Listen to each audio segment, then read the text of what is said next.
অনেক দিন ত্যাগের বিনিময়ে, অনেক কষ্টের বিনিময়ে, অনেক দাবি দেওয়ার বিনিময়ে আজকে আমরা শুনতে পেলাম গত কিছুদিন থেকে কিছু কুচক্রী মহল এই সিলেট ম্যানচেস্টার ফ্লাইটটি বন্ধ করতে যাচ্ছে। এই 2021 সাল থেকে আজ পর্যন্ত এই ম্যানচেস্টার ফ্লাইটটি চলে এখন একটা লাভজনক অবস্থায় যখন চলে এসেছে তখনই তারা সেটাকে বন্ধ করার পায় তারা করছে। আমরা বিশ্বাস করি বর্তমান সিলেটের যে এমডি মহোদয় জনাব আব্দুল মুহিত চৌধুরী সাহেব, উনি আমাদের সিলেটের সন্তান। আমি আশা করি, আমি বিশ্বাস করি উনি সেই ব্যাপারে অত্যন্ত ওনার শক্ত পদক্ষেপ নেবেন। সিলেটবাসীর হৃদয়ে তিনি আঘাত করবেন না, কারণ উনি নিজে একজন সিলেটি। উনি সিলেটের মানুষের যে প্রাণের কথাগুলো উনি বুঝতে পারেন, আমি আশা করি, আমরা জানি, এবং আমি মনে করি উনি সেটা করবেন।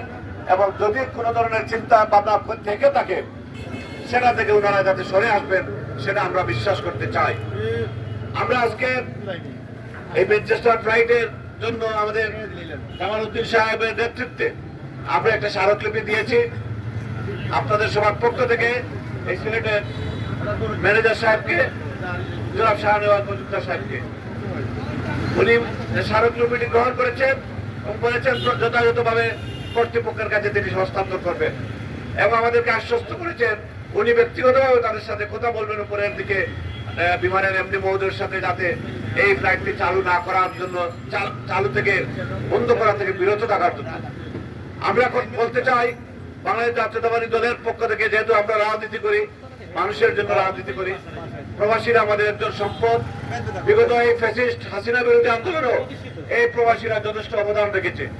তারা রেমিটেন্স বন্ধ করেছিল সর্বমহল থেকে, সেই সরকারের উপর চাপ প্রয়োগ করেছিল বলেই সেই খুনি হাসিনা পালিয়ে যেতে বাধ্য হয়েছে। সুতরাং এই রেমিটেন্স যোদ্ধা যারা আছেন তাদের বক্তব্য শুনবেন। আজকে 700 পাউন্ডের টিকিট তারা 1500 পাউন্ডে কেটে নিয়ে আসেন, তারপরে যদি ফ্লাইট বন্ধ করতে হয় সেটা হবে দুঃখজনক।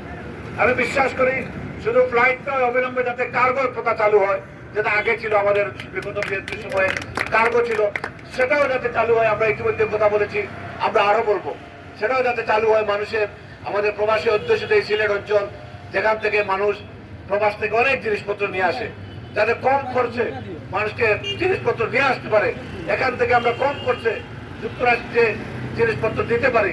যেমন ভেজিটেবলগুলো আমরা দেই, অনেক কৃষি পণ্যগুলো আমরা দেই যুক্তরাজ্যে, সেগুলো যাতে যেতে পারে তার জন্য আমরা কথা বলবো এবং ইতিমধ্যে আমরা কথা বলেছি। ইনশাআল্লাহ আমার দৃঢ় বিশ্বাস, কোন সুযোগ সন্ধানে যদি এই ধরনের ষড়যন্ত্র করে থেকেও থাকে, তারা সেই প্রক্রিয়া থেকে সরে আসবেন এবং জনগণের, আমাদের সিলেটের যে প্রাণের দাবি, এই ব্যাপারগুলো তারা সহানুভূতির সঙ্গে দেখবেন এবং সিলেট ম্যানচেস্টার ফ্লাইটটি বহাল থাকবে সেটা আমি বিশ্বাস করি। আন্দোলনের মাধ্যমে কেন হবে? ওনাদের বিবেক দিয়ে সেটা বন্ধ হবে। আন্দোলন করতে হবে কেন? সব জিনিসে যদি আন্দোলন করা লাগে তাহলে দেশ কিভাবে চলবে? আমি বিশ্বাস করি বর্তমান অন্তর্বর্তীকালীন সরকার, ডক্টর ইউনূসের সরকার অত্যন্ত স্বনামধন্য একজন ব্যক্তি, সমগ্র বিশ্ব স্বীকৃত একজন ব্যক্তি, যার কাছে বৈষম্য হবে না। আমরা সিলেটবাসী বৈষম্যের শিকার হব না, সেটা আমি বিশ্বাস করি। ইনশাআল্লাহ সিলেটের সকল দাবি দেওয়া আদায় আমরা আপনাদের সাথে রাজপথে সোচ্চার থাকবো।